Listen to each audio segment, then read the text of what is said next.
సికింద్రాబాద్ లో ఒక చిన్న కార్ చిచ్చు ఇప్పుడు తెలంగాణ వ్యాప్తం పల్లెల ఒక చర్చ స్టార్ట్ అయింది. ఆ కార్ చిచ్చు దగ్గర కారు జరుపుమన్న పంచాయతీ కాడికి పోయి జాతి పేరుతోటి నీచా జాతి అని చెప్పని అవమానకరంగా ఏ పదాలైతే వినొద్దు అని రాజ్యాంగం డ్రాఫ్టింగ్ కమిటీ చైర్మన్ అంబేద్కర్ గారు ఏ వివక్షకు గురైండో ఆ వివక్ష జరగకుండా ఉండేందుకు SC/ST అట్రాసిటీస్ వచ్చిన తర్వాత కూడా ఇంకా ఇప్పటికీ కొంతమంది ఇక్కడికి వచ్చినటువంటి బతికేదందుకు వచ్చినటువంటి కొంతమంది బిజినెస్ సంబంధించినటువంటి వాళ్ళు, మార్వాడి జైన్స్ సంబంధించిన వాళ్ళు నీచా జాత్ అని చెప్పి పదాలు వాడుకుంటా తర్వాత పాలమ్ముకునే వృత్తిలో ఉన్నటువంటి వాళ్ళని కూడా అరే తూ దూద్ బేచిన వాళ్ళ క్యారే తూ క్యారే బాత్ కర్రా అని చెప్పని ఇట్లా దాడి చేసి ఒక ముదిరాజు చేపలు సంబంధించినట్టు కావచ్చు, పండ్లకు సంబంధించిన వాళ్ళు కావచ్చు, వాళ్ళు ముదిరాజు అండ్ యాదవ్స్. సో వీళ్ళను కులాల పేర్లు పెట్టి తిట్టుడు అనేది కింది దాకా పాకింది. ఇదేదో ఓవర్ నైట్ వచ్చింది కాదు. వీళ్ళ మీద పల్లెలల్లా మండల కేంద్రాలలో కూడా అందరు వీళ్ళ మీద విపరీతమైన వ్యతిరేకత వచ్చింది. ఏంటంటే వీళ్ళు ఇక్కడ ఉన్నటువంటి చిన్న వృత్తులు కావచ్చు, వృత్తులకు సంబంధించినటువంటి దుకాన్లు కావచ్చు, ఇవన్నీ బంద్ కావడానికి ఒక సిండికేట్ గా ఏర్పడి వాళ్ళు బయటి రాష్ట్రాలకి వెళ్ళి వచ్చి రాజస్థాన్, గుజరాత్కి వెళ్ళి వచ్చి ఇక్కడ వీళ్ళ పుట్ట కొడుతున్నారు. వీళ్ళు తినే కంచంలో మన్ను పోసుడు కాదు, కంచం కాడికెళ్ళి ఎత్తుకపోయేటువంటి ప్రయత్నం చేస్తున్నారు. తర్వాత వీళ్ళు ఏంటంటే ఏది కూడా సాఫ్ దందా చేస్తలేదు, అన్ని ఇల్లీగల్ దందాలు. ఇప్పుడు మీరు ఓన్లీ ఏ టౌన్ లోకి పోయినా వాడు హిందీలో రాస్తాడు బిల్లు మొత్తం. ఆ హిందీలో ఏం రాసిండు, ఎన్ని పైసలు రాసిండు తెలియదు మనకు. సో మన దుకాన్లు మొత్తం కొల్లగొట్టించేసి తెలంగాణను మొత్తం ఒక 100 సర్పాల పాములు కబలించినట్టుగా చేసి తెలంగాణలో ఉన్నటువంటి బిజినెస్లను మొత్తం నాశనం చేసి ప్రతి ఒక్కరి జేబును కత్తిరించేటువంటి ప్రయత్నం జరుగుతున్నది. కాబట్టి దానికి ఇంకొకటి ఏంటంటే దానికి ఇలా మన వ్యాపారులను, మన తెలంగాణ అస్తిత్వానికి సంబంధించిన వ్యాపారులను ఇక్కడ కాపాడుకోవాల్సిన పరిస్థితి ఉన్నది. ఇంకోటి ఇది ఆత్మగౌరవానికి సంబంధించిన అంశం కూడా చాలా చులకనగా ఏ భాషనైతే ఆంధ్రోళ్ళు ఇంతకు ముందు తెలంగాణ ప్రజల మీద వీళ్ళకు చేత కాదు తాగి పంటరు ఇటువంటి మాటలు మాట్లాడిరో సేమ్ భాష ఇవాళ పొద్దున ఈ జైను అండ్ గుజరాత్ మార్వాడి సంబంధించినటువంటి సంఘానికి అధ్యక్షుడు ఇవాళ పొద్దున మాట్లాడిండు. ఒక ఛానల్లో మాట్లాడుకుంటా ఆయన మాట్లాడిండు.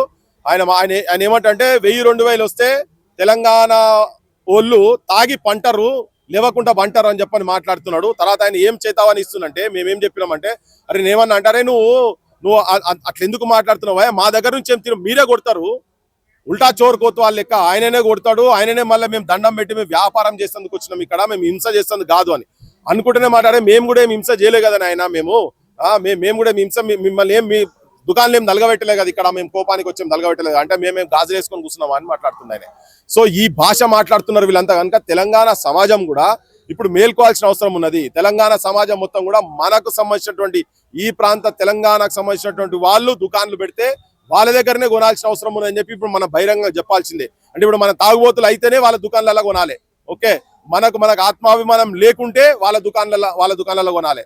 ఆయన అంటాడు మేమిడికి వచ్చి మీ GSTలు పెంచిన మొత్తం సర్వనాశనం చేస్తున్నారు, అసలు వీళ్ళు అన్ని దందాల హవాలా దొంగ దందాలు అన్ని కూడా వాళ్ళే చేస్తున్నారు, దొంగ సరుకులు అమ్మే దాంట్లో కూడా కేసులు కూడా మొత్తం వాళ్ళే ఉన్నాయి. కాబట్టినే మన యువకులు కూడా తెలంగాణ ప్రాంతంలో ఉన్నటువంటి యువకులు వీళ్ళు నిరుద్యోగులు కూడా అప్పు సపోర్ట్ చేసి వాళ్ళకి అవసరమైతే ఇంత పైసలు సపోర్ట్ చేసినా కానీ వాళ్ళని దుకాణాలు పెట్టుకోండి. ఇక్కడ ఉన్నటువంటి మా సేటులు, మా సావుకారులను కూడా కాపాడుకోవాల్సిన అవసరం ఉన్నది, స్వర్ణకారులను కాపాడుకోవాల్సిన అవసరం ఉన్నది.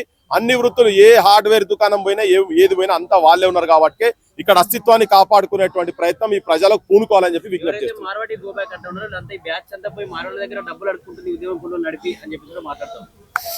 అయితే వాళ్ళకు అనుభవం తక్కువ ఉన్నట్టున్నది, వాళ్ళు రాజకీయ నాయకులతో ట్రీట్ చేసినట్టు అనుకుంటున్నట్టు వాళ్ళంతా. ఓకే, ఇది జనం లోపల ఉన్నది. జనం ఎక్కడిదక్కడ ఏ ఊర్లో అక్కడ ఎక్కడిదక్కడ ఉద్యమం లేస్తున్నది. ఇది ఇవాళ ఆమన్గల్లో వచ్చింది.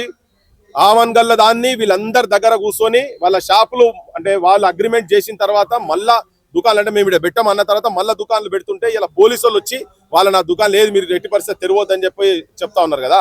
రాజకీయ నాయకుల భాష ఏంటిది, రాజకీయ నాయకులు ఏం మాట్లాడుతున్నారు, మాబోటి ఉద్యమకారులు ఏం మాట్లాడుతున్నారు, మమ్మల్ని కొత్తగా టెస్ట్ చేసేది ఏం లేదు, మేము సముద్రం ఈదినము, ఇవేమి ఉట్టిగా చిన్న చెర్లలో ఈత కొట్టుడు అన్నట్టు. ఇదంతా ఈ మా సొంటల క్యారెక్టర్ గురించి మాట్లాడేంత సీన్ ఇప్పుడు ఉన్నటువంటి ఏ పాలిటిషియన్స్ కు లేదు, ఎవరికి లేదు, అంత సీన్ లేదు వీళ్ళెవరికి.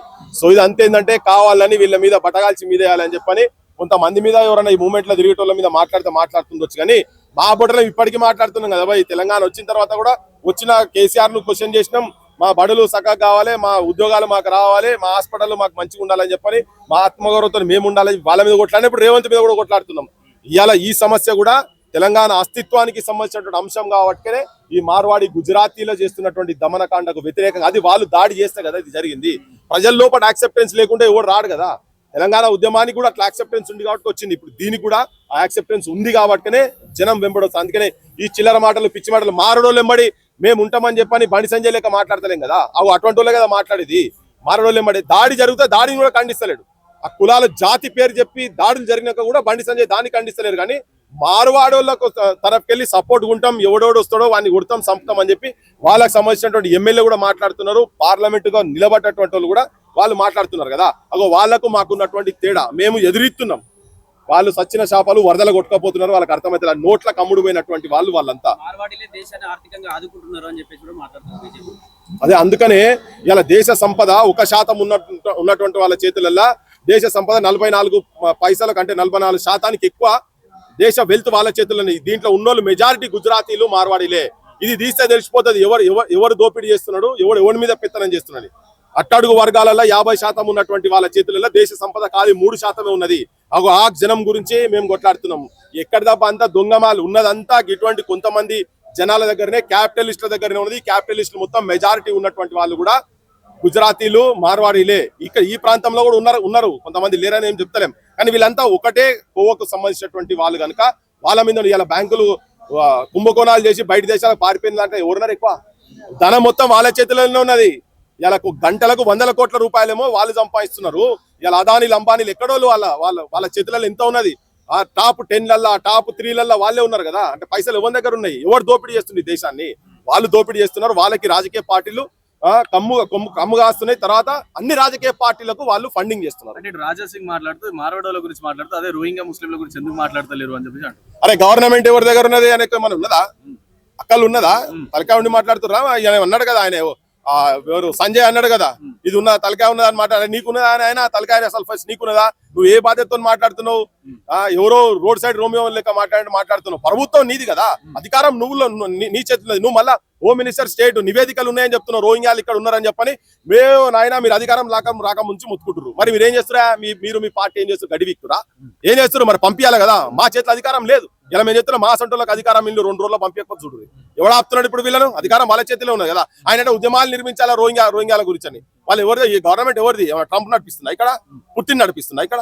వీళ్ళే కదా మోడీ, వీళ్ళ బీజేపీ చేతిలో ఉన్నాయి కదా. మరి ఏరి పారేసేయండి, పంపేరి. ఐఎస్ఐ ఏజెంట్లు ఇక్కడ ఉన్నారని చెప్తున్నారు వీళ్ళు. ఐఎస్ఐ ఏజెంట్ కూడా ఇక్కడ ఇన్ఫర్మేషన్ ఉన్నారు. మరి ఐఎస్ఐ ఏజెంట్ ఇక్కడ ఉన్నారని నీకు తెలిసిన తర్వాత నీ గవర్నమెంట్ నువ్వెందుకు ఆపుతున్నావు? నువ్వు కూడా ఐఎస్ఐ ఏజెంట్ వా?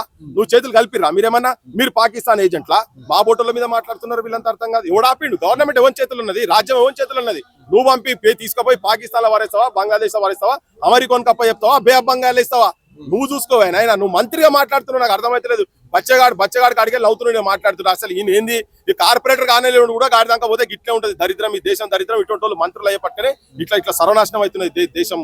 ప్రతిభ కూడా బయటకు పోతే ఇజ్జత్ పోతున్నది ఇటువంటి వాళ్ళని చూసి.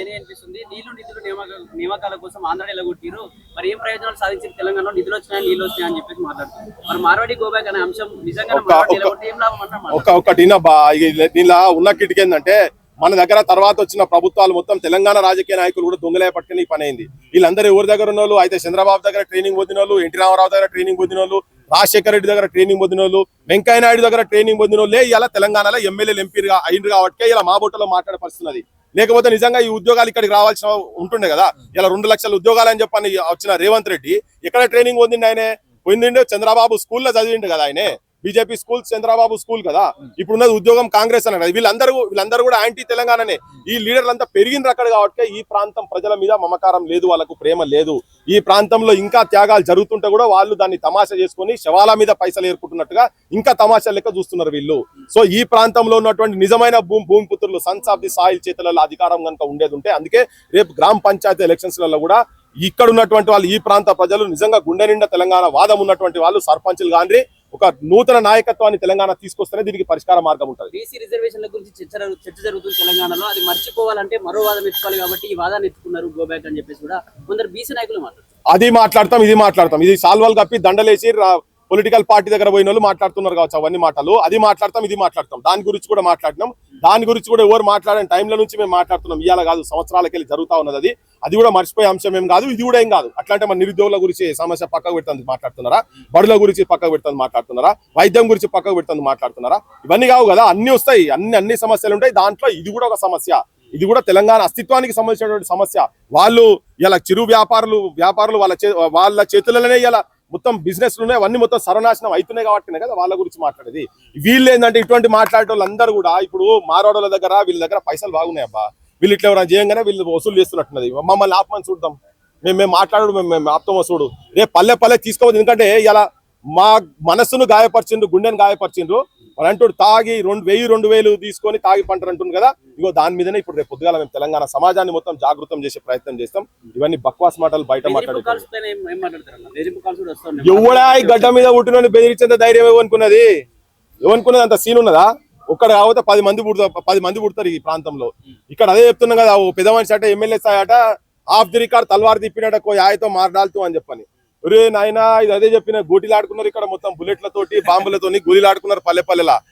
పెద్ద రాచరిక వ్యవస్థను ప్రతినిధులు ఉన్నటువంటి దురభూస్వాములను మొత్తం పైజాము ఉడబికి ఉరికిచ్చిన ప్రాంతం ఇది. గీడ మీరుగా గిల్వార్లు మాట్లాడుతూ ఇక్కడ నాయన. కాకపోతే మా తలకాయ తిరగని కురికి అంతనే, మా తలకాయలు తిరిగితే అన్ని అవుతాయి. కానీ మేము చించదలుచుకోలేదు, ఒక ఐడియాలజికల్ మిలిటెన్సీ తీసుకోపోదలుచుకున్నాం మేము. అవన్నీ మా దగ్గర అది వెన్నతో పెట్టిన విద్య, అది చిన్నప్పటి నుంచి నేర్చుకున్నది. అది మా దగ్గర ఇక్కడ ఆలోచనలు పెన్నులు నాటితే గనులు అయితే అన్నట్టుగా మా ఆలోచనలు అంటే తెలంగాణ ప్రాంతంలో ఈ ప్రాంతం ఉన్నటువంటి అస్తిత్వం అది. ఇక్కడ త్యాగం కూడా పెద్ద త్యాగం చేసేందుకు ఉరుకులాడుతుంటారు, ముందడు ఉరుకులాడుతారు. ఎట్లయితే సుఖదేవ్ రాజ్గురులు భగత్ సింగ్ పోయి ఉరికంబాన్ని ముద్దాడినరో, ఇట్లా సావును ఇక్కడ ఈ ప్రాంత అస్తిత్వాన్ని గురించి సావును ముద్దాడేటువంటి వాళ్ళది కోకొల్లలు ఉంటారు ప్రతి పల్లెల. అందుకే త్యాగాల గడ్డ తెలంగాణ. ఇది మమ్మల్ని కూడా గివిలు బెదిరించేది కదా. Marwadi go back, Marwadi culture go back అంటే ఏం చెప్తారు? కొందరు కల్చర్ గోబ్యాక్ అంటే లేదు, మార్వాడి గోబ్యాక్ అని మరికొందరు అంటే. ప్రజలకు కొంచెం క్లారిటీ ఇవ్వాలి. మార్వాడోళ్ళు చేసేటువంటి అరాచకాలు కావచ్చు, భవిష్యత్తులో ఇంకా మారడోళ్ళు ఇక్కడ దుకాన్లు పెట్టి దందాలు రావద్దు, ఇక్కడ వాళ్ళ దోపిడీ బంద్ కావాల్సిందే. దీని మీద సమగ్రమైన నివేదిక ప్రభుత్వం నుంచి కూడా రావాలి. మేము కూడా తీస్తున్నాం ఇదంతా. ఎవరెవరైతే ఆ కల్చర్ ని ఇక్కడ ప్రమోట్ చేస్తున్నారో, ఈ దుర్మార్గాలు, ఈ దాడులు చేసేటువంటి మనస్తత్వాలు ఉన్నాయో, ఇక్కడ జనాల మీద పైసలు సంపాదించాలని ఉన్నదో, వాళ్ళందరిది మాత్రం ఆ సంస్కృతి ఇక్కడ నుంచి పోవాల్సిందే, పోతుంది కూడా. Thank you.